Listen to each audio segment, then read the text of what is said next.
Hello and welcome to this brand new episode of Smart Money. This is our year-end special where we look ahead to 2023 and talk about the top themes and stocks to invest into in the year to come. Our guest today is Trideep Bhattacharya, who is the CIO-Equities at Edelweiss AMC. Trideep has over 15 years of experience in the business of fund management and manages the Edelweiss Mid-Cap Fund. He'll talk about the big themes that you can watch out for in 2023. Trideep, thanks a lot for joining in. At the onset, I just want to check with you what your view is on the market overall. Is this a year where you think India could perhaps underperform, considering all the global challenges that we've seen upon us? Good afternoon, Sonia. And I would say that overall, my view from a medium-term standpoint with regards to equity markets is constructive. I think given that particularly the last 6 months have been quite buoyant, there could be a period of volatility, particularly in the next 3 to 6 months, the first half of calendar 23. But I think from a 2 to 3 year perspective, there are some strong underlying economic themes which are playing out on a bottom-up basis in India, which makes me quite constructive on India's earnings estimate, India's story, and India relative to the globe as well. Okay, so let's talk about all these themes one by one, right? You've come up with 5 top themes to invest into in 2023 and perhaps something that our viewers can look at as well. Let's start. What is the first theme that you're looking at?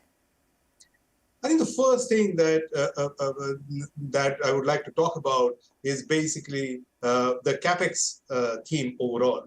And I think somewhere around December last year, January this year, we did an insightful analysis as to summing together the capex plan of all the listed companies. And for the first time, what we saw that the combined capex announcements made by private sector companies turned out to be 6 to 7 times that of public sector capex announcement.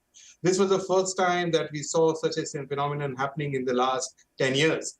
And mind you, these are capex plans to be executed over the next 3-4 years. So this is from a medium-term standpoint a positive.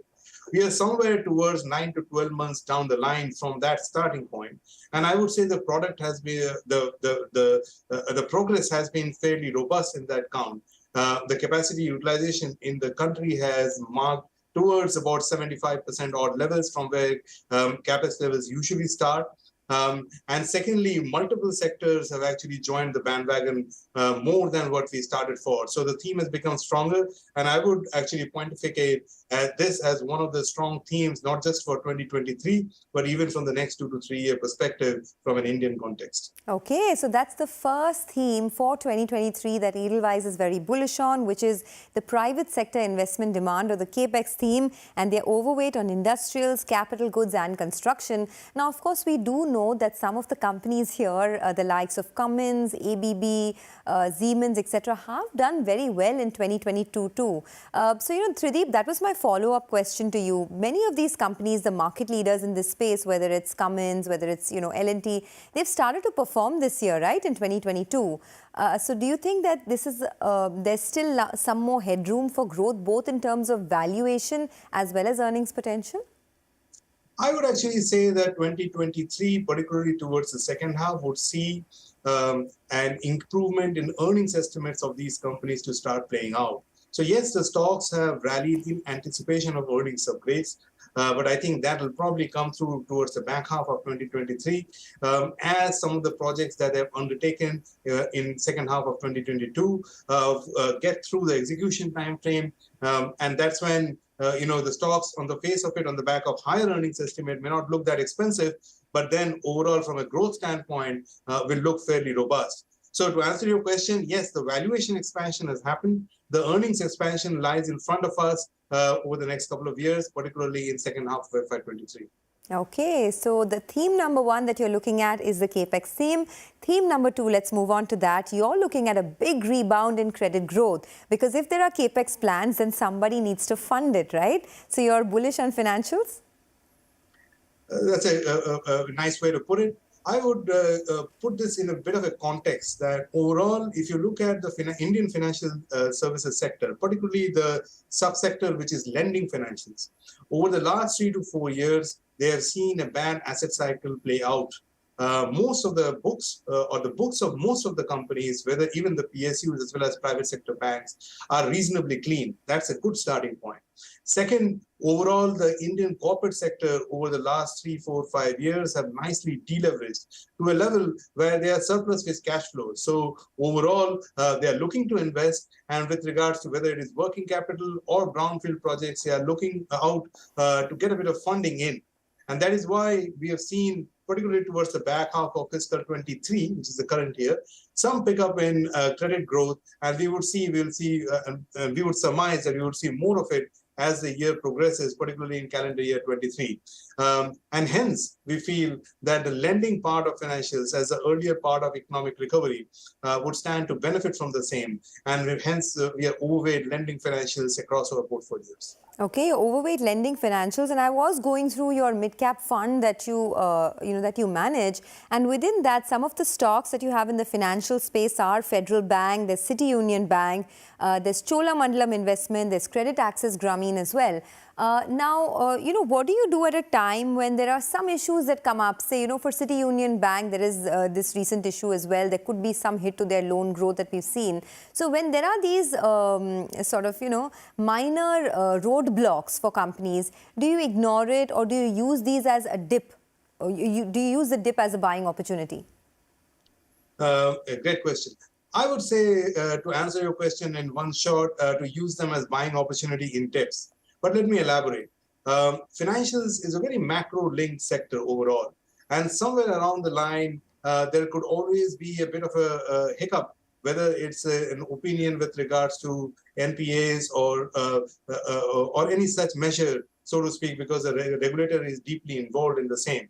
And hence, off and on, you do get opportunities where you can participate in, particularly in MSME lending overall, or SME lending, or MFI lending in a cleaner way, particularly when it comes to financials, which are actually seeing a good bit of growth as far as credit offtake is concerned. So on the whole, if you look at the segment credit growth, we have migrated from a 6 to 7% growth sometimes last year to close to about 16 to 17% credit growth as we speak.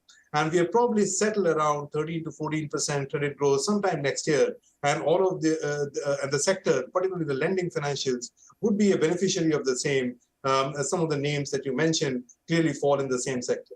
Okay. In fact, on City Union Bank, just wanted to apprise our viewers that the RBI had found a divergence to the tune of almost 260 crores in the NPA provisioning of City Union Bank, and hence that stock was under a bit of pressure.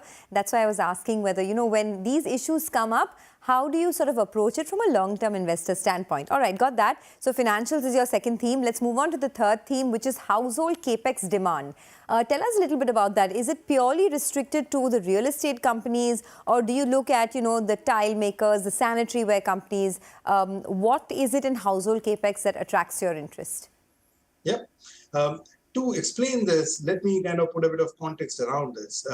As we studied the situation with regards to Indian real estate market, both in tier 1, tier 2, tier 3, all put together, what we found is that the unsold inventory had reached 10-year low.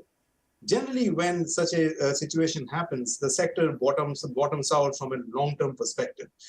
Usually, real estate is somewhere around 5 to 7 year cycle.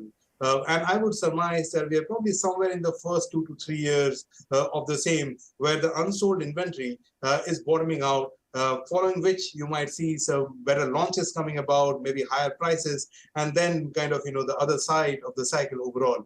But net, in the context of 5 to 7 year cycle, we are probably somewhere in the first 2 to 3 years.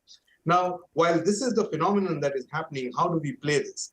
One way to play is basically to own the builders. The second way to play this is to buy the ancillary providers to these companies. And I have historically found in my career that generally buying the ancillary companies or companies like building materials, etc., who supply to real estate as a sector are a better way to play this, because they are better margins, better return ratios, and occasionally they have better moats as compared to many other companies. So all in all, to play this uptick in real estate cycle, you'll probably be more overweight the allied sectors than the real estate sector put directly. But on net balance, from a next medium-term standpoint, we do see this as a genuine positive bottom-up themes, very specific to India, playing out over time. Okay, in fact, I do notice in your fund, in your mid-cap fund, you've covered the entire gamut, right? I mean, you have a real estate player like Brigade Enterprises, you have the ceramic supplier like Kajaria Ceramics, and you have a cement supplier like JK Lakshmi Cement. So perhaps this is a great way to play the household capex demand as per Edelweiss. Don't just pick the real estate guys, but also look at some of the ancillary guys who supply to real estate makers. And those are where the real alpha lies, particularly because of the kind of appreciation we've already seen in some of these real estate stocks. But let's do one thing. There's 3 themes that we've already spoken about, but there are 2 more to go. In case you missed them, the top 3 themes that Edelweiss is bullish on, there's the capex theme, there's financials, as well as the home improvement theme. But there are 2 more themes to go, so do stay tuned in. We'll slip into a short break and be back.